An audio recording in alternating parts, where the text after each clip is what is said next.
Okay, magandang araw sa atin lahat mga kababayan. Saan man panig kayo ng daigdig naroon, dito na naman tayo sa another episode ng ating vlog, si Badong Aratilis po.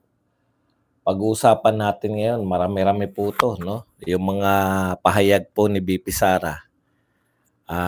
Pinatunayan niya po talaga na may bobo sa Malacanang, pero ayaw niya na tawaging bobo, eh. Mas gusto niya yung tawag na intellectually challenged, 'yan. Yung Australia po 'no, nagsabi po na ayaw nilang tanggapin, maging host country sa interim release ni Tatay Digong, ayan. At ang DOJ kasama po 'tong, prosecution, umaamin po na mga walang ebidensya, nauna na. Talagang gano'n, hindi pa po ako inaantok. Nagising ako kasi, kumakain kasi ako na 12:00, ayaw pa akong dalawin ng antok.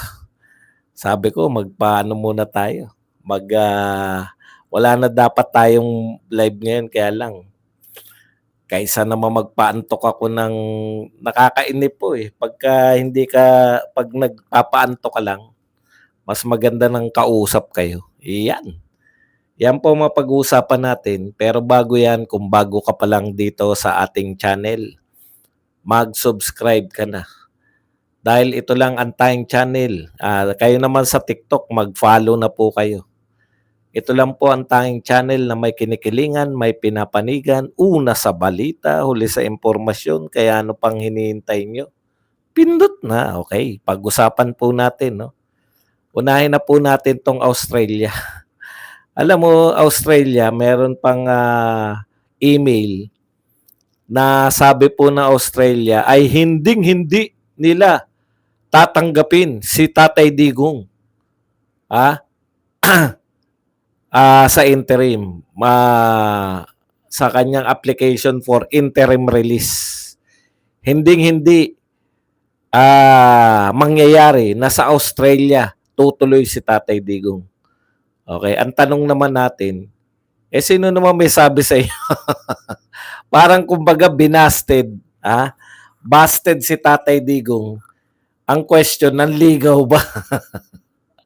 Nililinaw po ni BP Sara, wala naman pong nagsabi na gusto rin namin sa inyo tumira si Tatay Digong. Nakakahiya po, no? Isang makapangyarihang bansa na itinatanggi. Wala namang aplikasyon. Parang hindi ko po alam, may nagparating ba sa Australia o kung sino man, bakit magbibigay ng pahayag na ayaw nilang tanggapin si Tatay Digong. Hindi po tayo dapat nalulungkot, no, tayong mga Duterte supporters. Talaga pong ganyan. Ika nga, ang dami na pong taong pinersecute. Di po ba? Sa buhay nila dito sa daigdig. Pero karamihan po sa tao na yan, yun na lang po ang kulang ni Tatay Digong. Nakapaglingkod na po siya. Ako, very positive pa rin ako. Ano man ang mangyari kay Tatay Digong, kung hindi man po siya mapakawalan sa pamamagitan ng interim release, kung gusto na po talaga ng kasi matagal pa po lilitisin. Imagine niyo, habang hindi pa po nililitis, sabi nga ni BP Sara, mayroon naman sa inyo naman nakalagay yan, hindi naman po batas na, hindi nyo na nga sinunod yung batas namin, di ba? Binaliwala nyo na nga yung batas ng Pilipinas. Pati mga batas ninyo pala, babaliwalain lang din ng ICC. Yun lang po kasi human rights. Gusto nyong pangalagaan ng human rights. Hindi po ba kasama sa human rights ang pinakamatandang political prisoner?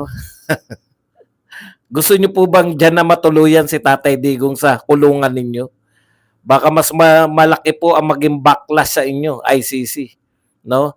Pag namatayan kayo ng presonero, lalo na yung presonero na hindi naman karapat-dapat in the first place, makulong dyan sa kulungan ninyo dahil wala naman pong ginagawang krimen na international si Tatay Digong.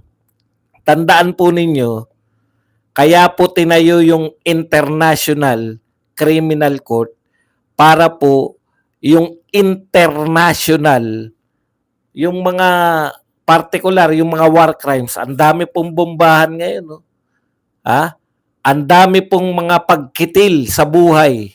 Pero dahil hindi nyo kaya, yung mga bansang gusto nyong imbestigahan, yung mga bansang mahihirap na lang po, katulad ng Pilipinas, na ang tingin ninyo hanggang ngayon ay mga bansang alipin, kami na lang po yung pinagdidiskitahan ninyo. Yan po, nakakasama po ng loob, pero yan po ang katotohanan eh. Hanggang ngayon, no? Hanggang ngayon, tingin po ng mga mayayamang bansa na to, mga puting mayayamang bansa na to, na kontrolado pa rin ng mga puti ang daigdig. Kaya sabi nga ni BP Sara, ang mga presonero, ang mga nakakulong po sa ICC, panay Aprikano. First time po na nagkaroon ng nakakulong na Asyano, si Tatay Digong. Wala na tayong magagawa dyan. No? Kasi ganyan talaga eh. Pero sa positive po, tinanggap na ni Tatay Digong yung ano man, yan yung destiny niya.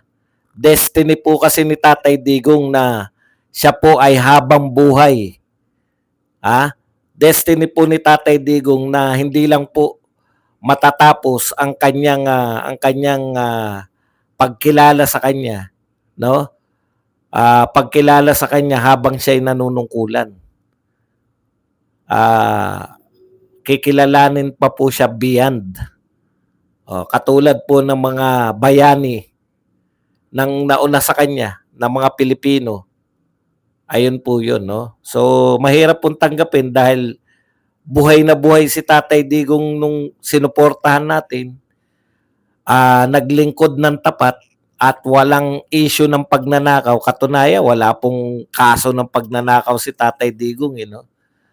Talagang yung isa sa pinakamatino niyang programa na War on Drugs na gustong-gusto ng mga Pilipino, nagpatahimik sa lahat halos ng lugar sa Pilipinas, doon pa po siya sisingilin ng mga nagsanib na puwersang oligarko, drug lords, at mga kalaban sa politika.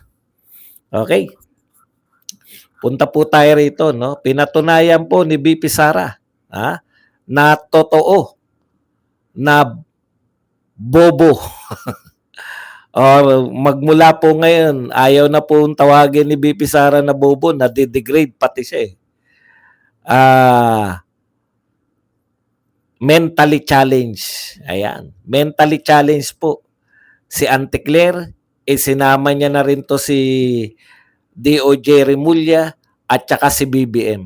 Si DOJ Remulla, hindi po ako naniniwala na mentally challenged, no?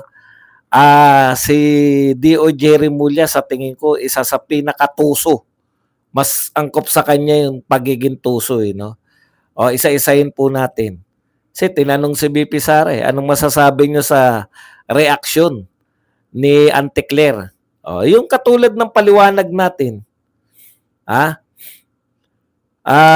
Na si mali na naman ng interpretasyon. Pati po yung paggamit. Sabi nyo nga, kay ano daw yan kinopya niya lang kay Libayan ba? Yung paggamit po ng salitang when emotions are high, intelligence are low. Binalik sa kanya ni BP Sara, nakita nyo ba akong nagwawala, nagagalit? Galit ba ako no sinabi kong bobo, ano na lang, MC na lang. Intellectually challenged. I see. Iba pala yung mentally challenged, no? Parang yan yung bagong term sa abnormal ba? Intellectually challenged, I see. Kaysa sabihin natin bobo, I see na lang. Okay. Hindi po maunawaan no? Una, hindi po galit. Expected naman lahat ng mga mentality niyo kasi bayad kayo. Luma na po luma na pong issue 'yan. Sagutin niyo lang kasi yung mga sinasabi. Mamaya darating po tayo diyan. Bakit ganyan sila magsipagsalita? Okey. May baboy na may baboy daw na maingay sa madaling araw. Eh, tulog ka na. Maingay ka pa. Okey. Hindi maunawaan ni Auntie Claire talaga. Kahit yung kinote niya, eh, 'no, nakita niya ba si BP Sara na nagwawala? Sabi nga ni BP Sara, "Nakita niyo na ako, 'di ba, kung papaano ako maging emosyonal." Oh, nakita natin 'yan, pinagmumura nga sila, eh. Ilang beses na natin nakita na galit si BP Sara.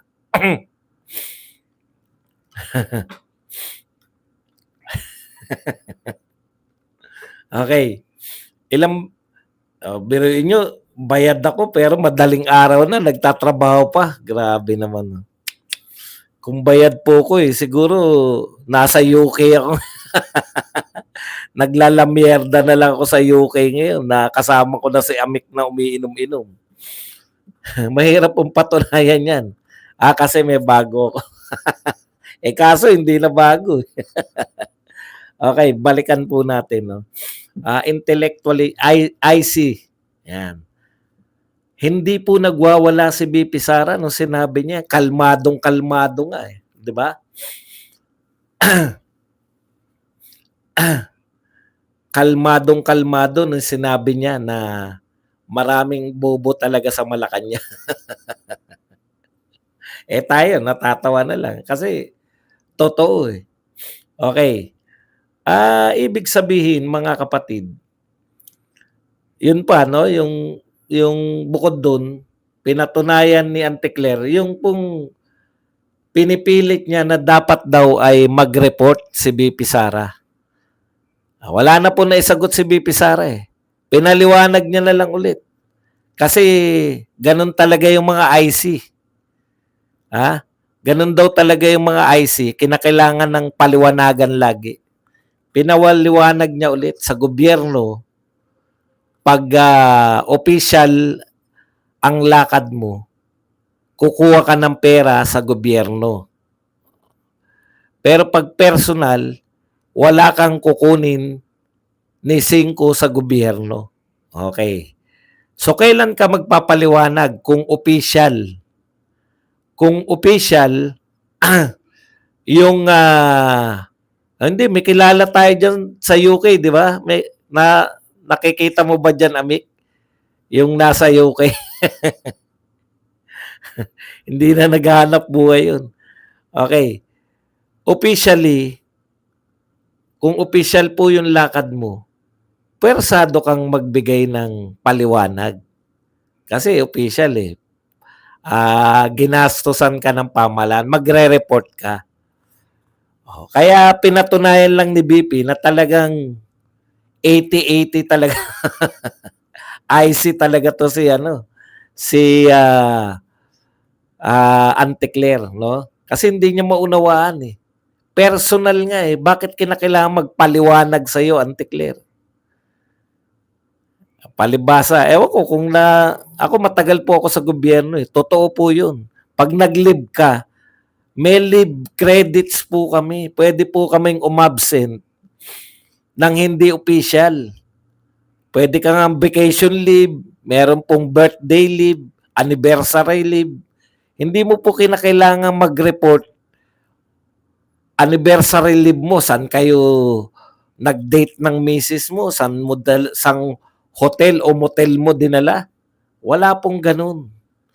Pera mo yung ginastos, eh. Yun po ang problema pag IC, intellectually challenged.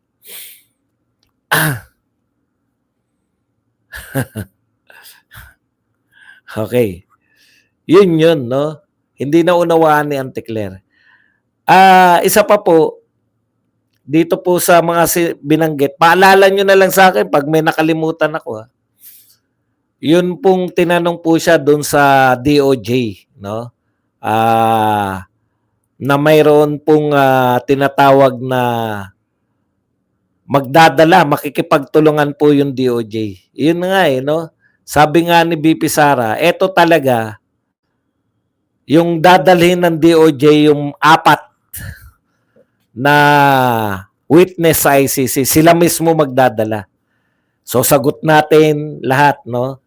Ito yung sinasabi ni BP Sara na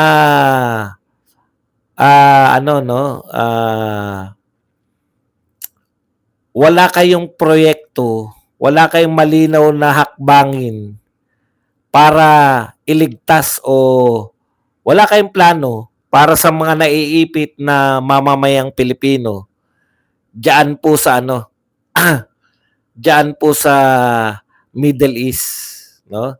Walang eroplano, walang barko, walang plano para sa mga milyon-milyong naiipit diyan sa Middle East. Pero pagdating sa kalaban sa politika, mayroon kayong available, ginagastosan ng Pilipinas, kahit hindi na tayo miyembro ng ICC. Kung hindi po tayo miyembro ng ICC, wala po tayong dapat ginagawa para tulungan ng ICC. Direkta na po. Kaya dito po lumalabas yung budol, no?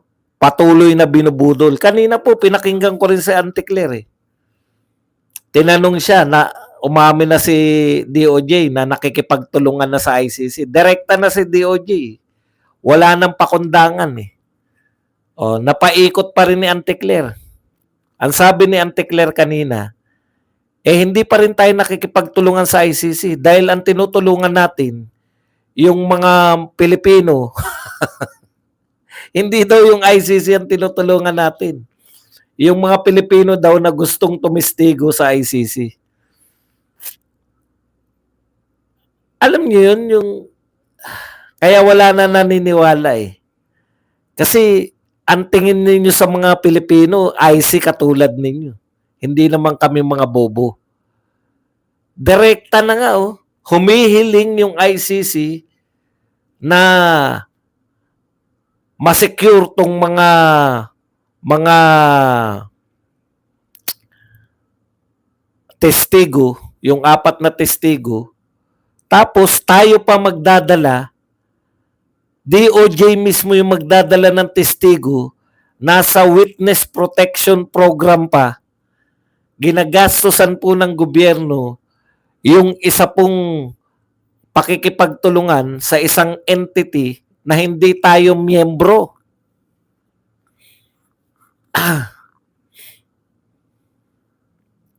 Hindi po tayo miyembro ng ICC. Bakit kinakailangan nating gastusan yung pakikipagtulungan sa kanila? Tapos, i-deny ni Auntie Claire na nakikipagtulungan tayo hanggang ngayon. Paano paulit-ulit yung amo niya na sinasabi hanggang ngayon hindi pa tayo nakikipagtulungan? Hindi po ako naaawa na kabisado na natin Ang iniisip ko nga, may hangganan naman ang lahat Hanggang 2028 na lang yan lahat. May hangganan.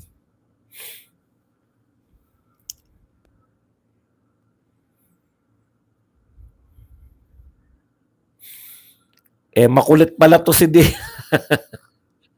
Alam nga naman maghubad si BP Sara. Gusto mo ba nakahubad si BP Sara? Ano bang nagsusot na uniforme? May uniforme ba si BP Sara? Hindi ko maintindihan. Pasensya na, hindi ko, may uniforme ba yung Vice President? Ano po ba uniforme ng Vice President? Hindi ko maintindihan yung tanong Kung hindi raw official, bakit daw nagsusot ng uniforme? Ang gusto mo po ba nakahubad si BP Sara? Hindi po uniform. Alam mo ba ibig sabihin na uniform? Hindi ko po alam kung ano yung ibig mo sabihin ng uniform. Ano ba yung uniform sa'yo? Ang uniform, ang alam ko uniform, high school ka, may uniform. Tao ka sa gobyerno, may uniform.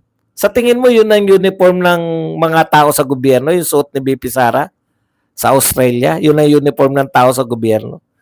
Hindi ko maintindihan yung kung nabobo na kayo ni Auntie Claire at ni BBM, Huwag niyo po ipalaganap dito. Napakasimple lang naman ng utak niyo. Ulitin ko sa mga IC o mga bobo. Pag personal, pera mo ginagastos, nag-live ka. Personal. Naintindihan nyo? Pag official, pera ng gobyerno. Hindi ko po alam kung ano yung bago mo na namang pauso ngayon. May pauso kayo? Uniform na. May uniform pala si Vice President. Hindi ko maintindihan kung saan nanggagaling utak niyo. Bagay nga kayo, IC. Hirap na hirap ipaliwanag sa inyo, no? Simple lang po. Siguro pag grade 2, kaya nang unawain. Pag official po, pera ng gobyerno. Grade 2 pupils. Ano na nga pag official? Pera po ng gobyerno ginagamit. Pag personal, hindi po pera ng gobyerno. Ang daling grade 2 po yun. Kung grade 2 po kausap ko ngayon, mas naunawaan pa. Grade 2 pupils. Sige, balik na tayo. Talagang ganyan Pag followers, kaya nga mo nga sila pinapalo, di ba? Parehas kayo ng wavelength ng mga utak. Hindi mo naman ipapalo yun kung mas matalino.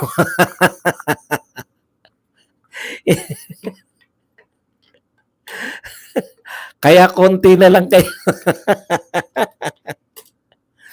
Alam nyo, ito po, nagtataka ko rito sa mga spokes, no? Pag nagsalita po sila, parang ang gusto ng taong bayan ay matuloy ang impeachment. Ang gusto ng mga tao. Sino ba mga taong sinasabi nyo? Ayaw nga namin ma-impeach si BP Sara, ayaw nga namin matanggal sa pagiging Vice President. Tao kayo ng tao. Sabihin nyo, ang gusto ng mga congressman ay matanggal sa pwesto. O kami pa ngayon ng tanga. Tanga daw tayo.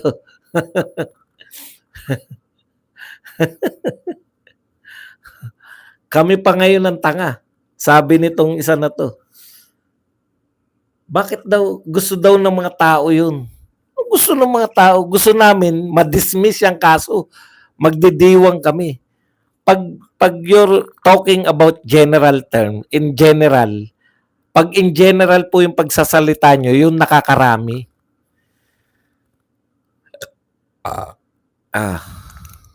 Sige.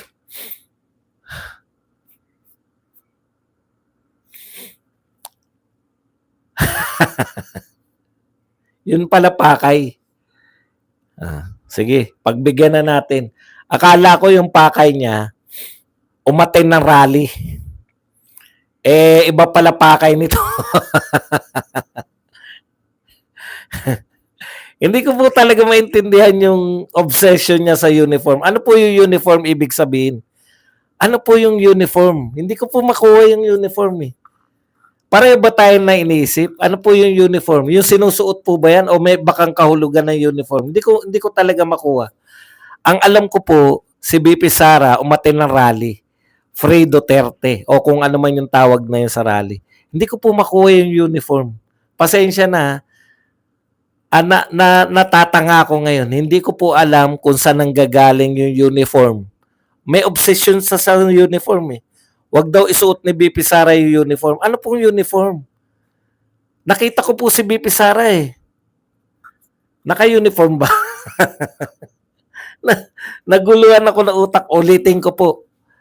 Ipagpalagay po natin na grade 2 ang mga kausap natin. Ulitin ko po sana maunawaan ng mga grade 2 pupils. Pupils, listen to Sir Badong. When you say personal, there is no government money involved. Okay. When you say government official, there is government money involved. Okay. If it is an official if it is official lakad, ano ba yung lakad? Official travel, ayan. If it is official travel, the certain government official will report, no? But if it is official trip, yan, official trip. But if it is personal trip, no need to report. Understand, pupils? Yes po. Understand. Hindi po student, ha? Student, pang high school yun. Pupils lang po, mauunawaan yan.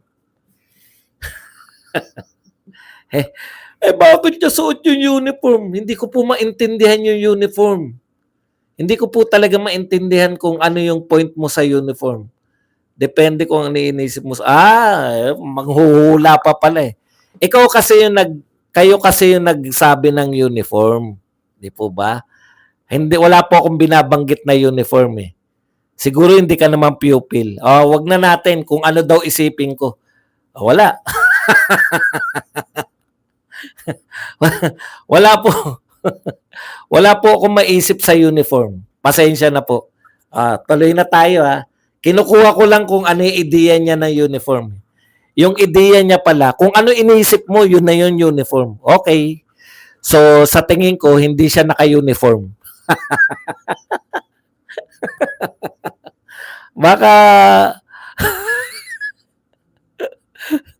balik na po tayo sa tunay na usapan ng mga tao na nasa mundo pa po. Kasi depende pala sa utak ko eh. Wala na po siya sa mundo. Ano ba hinihit-hit mo ngayon? Pasensya na, hindi ko po nakuha yun. Yung pala, kaya hindi tayo magsalubong. Nasa mundo pa kaming ibabaw. Ikaw, tumatakbo na yung utak mo sa kalangitan. Yung kumbaga, yung ini-imagine niya na naka-uniform si BP Sara, ini-insist niya. Sa mahirap pong kalaban yung imagination. Okay, nasa reality po. Okay, punta po tayo rito. No? Nakakahiya naman na nakakahiya po dun sa ano eh. Okay na tayo kasi imagination pala yung gusto mo eh. Okay na kami. Wala na mahirap ka, hindi na ako makikipagtalo sa'yo kasi imagination lang pala eh. Yung pinupunto mo eh. Mahirap pong kalaban yung imagination. Balikan na po natin si Remulla. Sabi po ni BP Sara,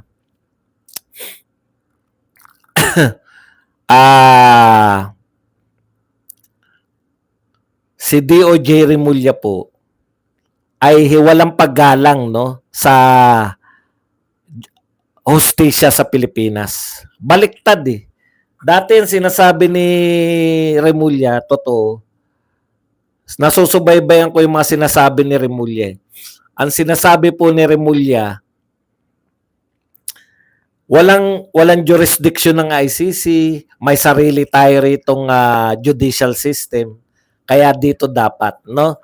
Ngayon iba na po ang tono ni Remulla. Ayon kay BP Sara, nakakahiya sa buong mundo na tinatawaran ng ating Justice Secretary yung ating mismong judicial system.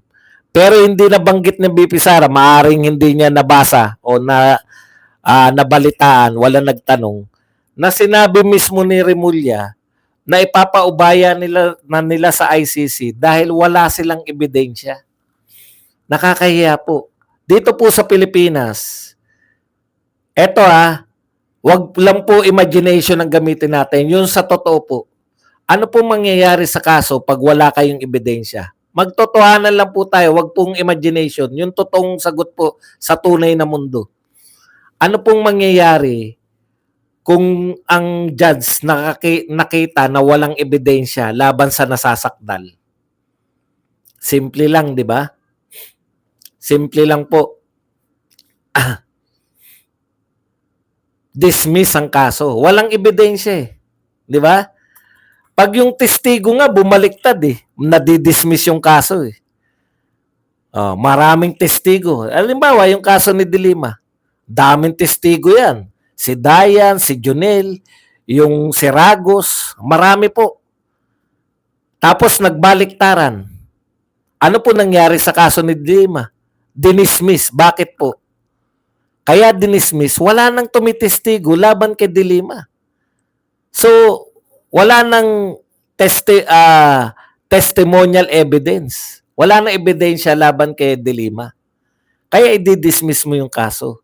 Sabi po ni DOJ, it's either sinira o wala talaga silang makuhang ebidensya, kaya ititigil na nila yung pag-iimbestiga sa kaso. Bahala na kayo, ICC. Pwede palang mangyari na yung mga otoridad sa Pilipinas walang makitang ebidensya, pero kahit na walang ebidensya, pwede pa rin siyang litisin basta taga ibang bansa. Dito, umaamin si Remulla, umaamin si Remulla na wala silang ebidensya dito, kaya bahala na kayo dyan, ICC. Taga Pilipinas na kayo. Paano nyo masasabi sa amin na totoong ebidensya yung makukuha ng mga taga-ICC kung taga-Pilipinas nga wala kayong makuhang ebidensya? Imbis na i-dismiss na yung kaso ni Tatay Digong dahil sa kawalan ng ebidensya, iniakyat pa. Iniakyat pa sa korte kasi, wala na kaming magawa. Ha? Wala kaming makitang ebidensya sa drug war na magdidiin kay Tatay Digong. Sa normal pong mga pag-iisip, i-dismiss na natin dahil wala tayong makitang ebidensya. Due to lack of evidence, dismiss ang kaso. Dito po sa pangyayari na to, wala kaming makitang ebidensya, kaya iaakyat namin sa ICC. International na. Wala kang makitang ebidensya sa lokal, iaakyat mo ngayon sa ICC para magkaroon ng ebidensya? Ibig sabihin, yung mga hindi taga rito, makakakuha sila ng ebidensya. Yung mga taga Pilipinas, walang makukuha ng ebidensya. Alam mo, salita ka lang ng salita dyan, okay. Huwag mo akong turuan. Makinig ka lang. Yun pala gagawin mo, magpo-promote ka lang. Uniform nga, hindi mo kaya ipaliwanag. Huwag na imagination. Nasa realidad na kami. Tama na kayo imagine. Tanggalin nyo na nga yan. Magpo-promote lang pala. Okay ka lang sana dito na kontrahin mo ko. Pero bawal mag-promote dito.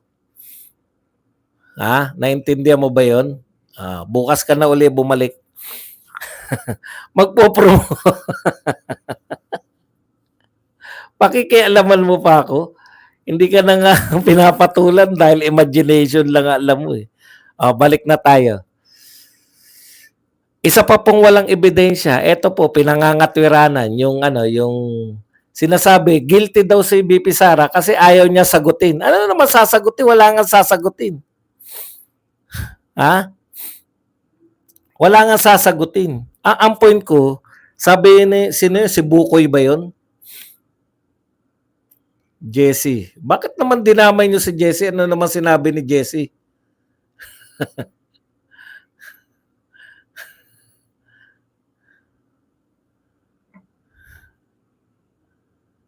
Baka naman kaya natin sagutin yung sinabi ni Jesse.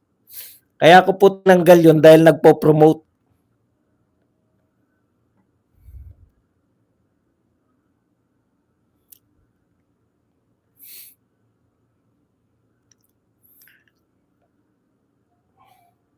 Teka lang. Maghanap buhay muna tayo ng monetization. Hindi tayo nakakapaghanap buhay. Nakakalimutan natin eh.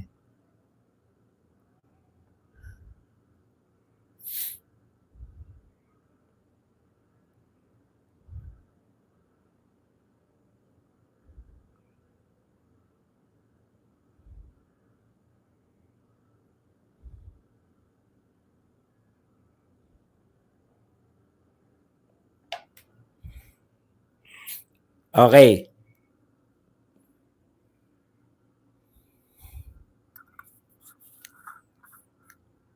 Nasaan na tayo? Yung kay Bukoy. Ang sabi ni Bukoy, natural, wala kang makikita na ebidensya, alang nga naman magpirmahan daw yung nag-utos. Yung kino-question niya yung kino-question niya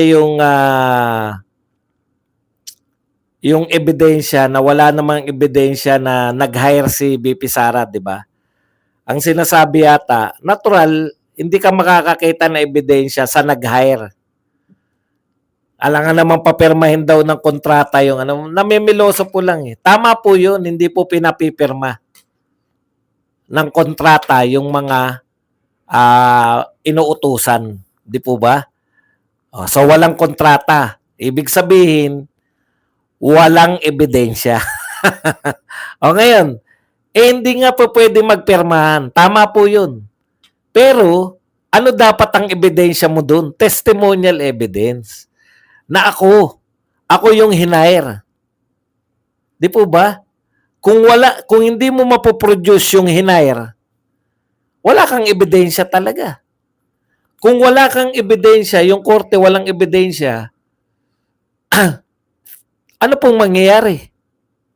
Dismiss. Di po ba? Tayo po ay rule of law. Sa ibang bansa nga alam na lahat na nangyari. O kaya nga po may witness protection program. Di po ba? May witness ka. Poprotektahan mo para bakit po kaya pinoprotektahan yung witness? Pag nawala kasi yung witness, wala na pong kaso. Kunwari, ikaw yung kaisa-isang witness. Dapat kang protektahan ng Estado kasi pag nawala ka, wala nang kaso. Umaamin eh.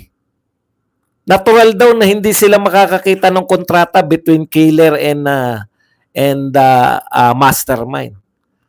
Pero, kaya nga wala kang kaso. Yun na nga yun, si Abante rin. Hindi, si Chua rin. Di ba? Bakit kabadong-kabado si Chua? Kasi nag-submit daw sila sa ombudsman ng report. Yung committee niya, nag-submit na report nang walang ebidensya.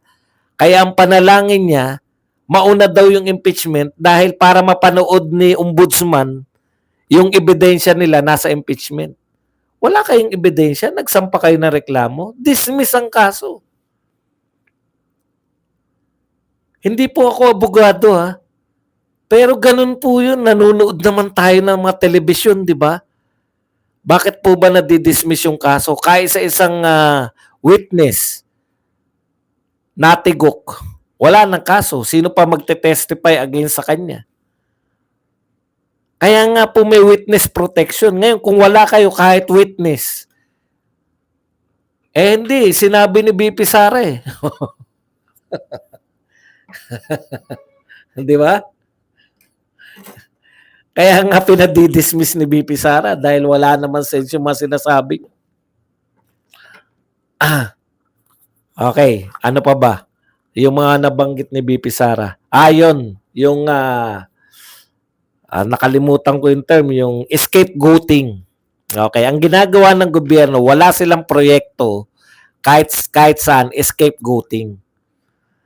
Ginagawa po nila yan, kawawa po mga Duterte. Pag may pumutok na issue, scapegoating ang instead na harapin nila. Halimbawa, nagbigay na halimbawa si BP Sara. Ito, totoo to eh. Kaya lahat ngayon, scapegoating lang po yung ginagawa nila. Wala talagang proyekto. No? Katulad nito, wala silang program eh. Anong gagawin natin sa lumalalang krisis? Wala po.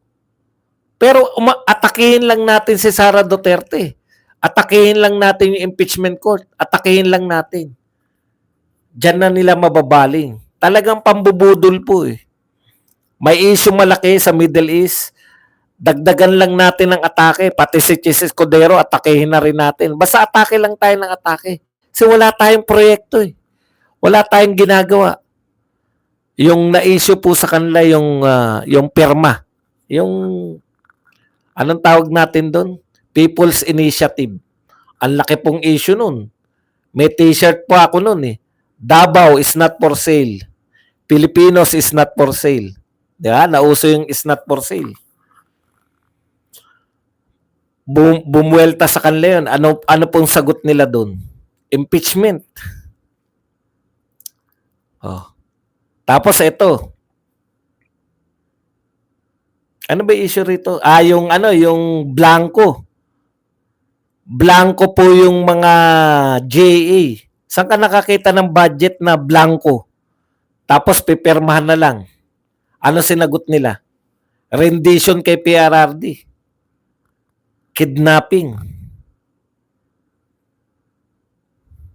Yun ang pinag-uusapan. Nakalimutan na. Kaya may pa isa-isa na nagtatanong sa inyo, ano na nangyari doon sa JA? Bakit wala nang issue yata sa JA? Wala na talagang issue sa JA kasi pinag-uusapan na yung pagpapakulong sa ICC.